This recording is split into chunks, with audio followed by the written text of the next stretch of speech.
Magandang araw mga kabugtaw. May napanood akong lecture ni Professor Jeffrey Sachs kumakailan lang at tinalakay yung problema sa mundo.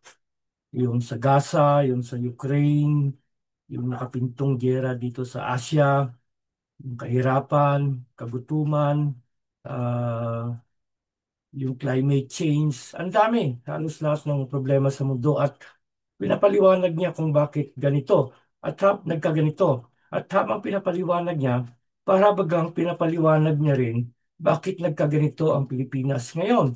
Yung korupsyon, yung pagkawalang silbi ng gobyerno, yung pagkakanya-kanya, no?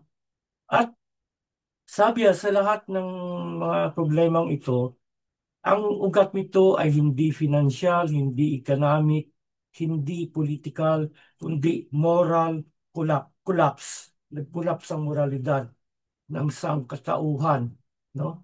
Yung traditional na pagkaintindi natin ng moralidad na especially the golden rule, uh, don't do unto others what you don't want others to do unto you, do no harm, take good care of each other. Nawala na yun, nawala na yun.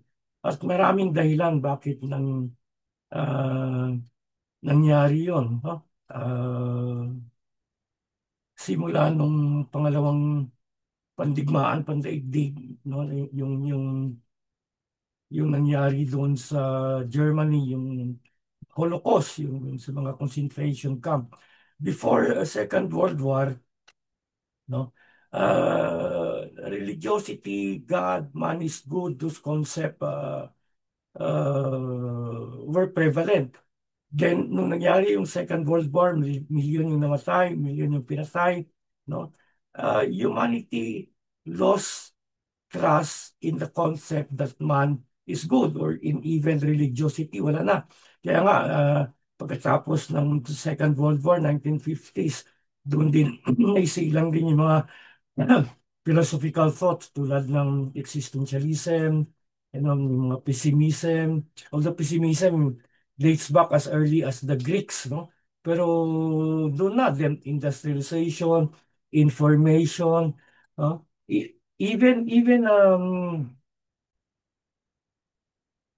religion diminished, no? Then we saw the rise of communism, no? Then the Cold War, marami ring namatay, no? Walang direct confrontation. Well, ang talagang ugat nito ay moral collapse. Wala na kahit dito sa Pilipinas. Yung gobyerno, walang silbi. Tapos, lalo na yung simbahang katoliko dito, walang imik. No? Kaya nga, sinabi rin ni Jeffrey Stack, kahit yung religiosity went down at sinama niya pa yung mga sexual scandal, mga abuses ng clergy. Hindi lang Catholic, pero maraming mga religious clergy na involved sa predatory sexual abuses sa mga inosenteng kabataan kahit dito sa Pilipinas. So it's even in decline. And of all the things, religion is the last thing that really provides the moral compass. In fact, nung episode natin ng original sin, doon na nga natin sinabi yun na because of the very negative view of the human person, naging negative din ang human person. No? So, ano bang maaari natin gawin? Kasi may nakausap akong economist, sabi niya by next year daw, 4 trillion na yung utang ng Pilipinas pag hindi tayo nakabayad na kahit ng interes. Wala na, hindi na tayo pautangin. Pag hindi tayo pinautang, wala, magsa-shutdown ang gobyerno. Kasi sa koleksyon, hindi naman nakakaabot ang quota kasi ninanakaw, kahit yung inutang, ninanakaw. So, wala, madadapa talaga ang Pilipinas. May pag-asa pa ba? Is there any hope? May solusyon pa ba? No? There are signs of hope also tulad sa Amerika, sa paghari-harian ni Trump, mga Amerikano, nagsilabasan, milyon din ang nagprotesta dito. Simula na rin ng paglabas ng mga tao, lalo na yung mga estudyante, no? Yung hindi nga lang magkasundo sa agenda kasi yung iba mukhang agenda ng CIA, ng komunista, no? Na galit daw sila sa corruption pero walang Marcos resign. Yun yung punot dulo ng korupsyon eh. No? Ano namang gusto nyong palabas, no? Anyway, yun ang mga signs of hope. Then, ako personally, kasi yung ethics, wala na eh. Moralidad, wala na. Yung religious, wala na. Religion, wala na yan. Kasi sabi nila, it's religion that provides a moral compass. In fact, religion yung nagsip, nagpasama ng moralidad natin eh. No? Lalo na yung hypocrisy ng mga clergy. May mga umuusbong na pananaw, yung tinatawag na uh, rational humanism, no? Which centers around reason, compassion, and human dignity. No? Naalala ko si Father Intenga noon, may sinulat siya eh. Kasi siyempre, kaibigan niya Muslim Kristiyano, so he wants to promote an ethics that would apply to any religion.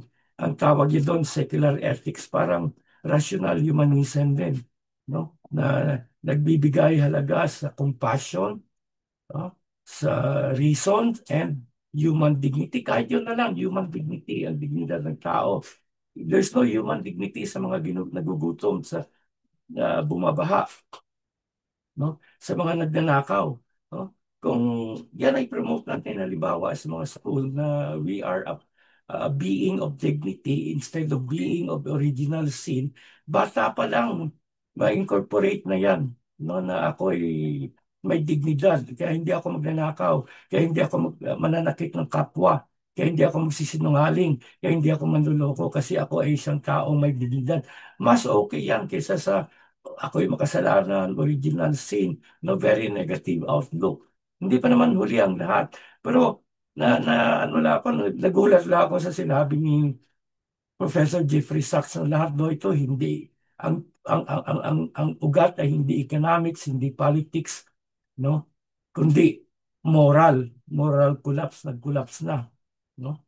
Minsan siguro kailangan mag-collapse para maiahon uli, parang phoenix ba? Minsan dapat sirain para buhayin uli. No? So, titingnan natin kung kaya pa na i-restore natin yung dangal ng Pilipino. Kesa naman Pilipino corrupt, Pilipino tamad.